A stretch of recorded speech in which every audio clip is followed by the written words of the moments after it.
مسجد عائشہ صدیقہ رضی اللہ تعالیٰ عنہ، جسے مسجد تنعیم بھی کہا جاتا ہے، مکہ مکرمہ سے تقریباً 7 سے 8 کلومیٹر کے فاصلے پر واقع ہے۔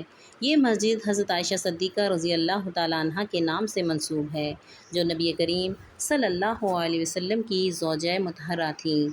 یہ مقام اس واقعے کی یادگار ہے جہاں سے حضرت عائشہ صدیقہ رضی اللہ تعالیٰ عنہ نے نبی کریم صلی اللہ علیہ وسلم کے حکم سے عمرہ کے لیے احرام باندھا۔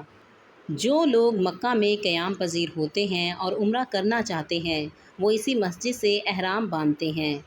حاجی اور عمرہ زائرین اکثر اسی مقام سے دوسرا یا تیسرا عمرہ کرنے کے لیے احرام باندھتے ہیں۔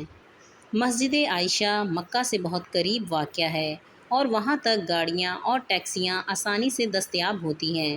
مسجد میں وضو، نماز اور احرام کی سہولیات موجود ہیں، جو زائرین کے لیے آسانی پیدا کرتی ہیں۔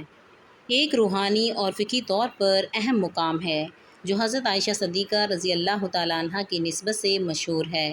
یہ مکہ مکرمہ میں عمرہ کرنے والوں کے لیے نہایت اہمیت رکھتی ہے اور اہل حرم کے لیے احرام باندھنے کی متعین جگہ بھی ہے۔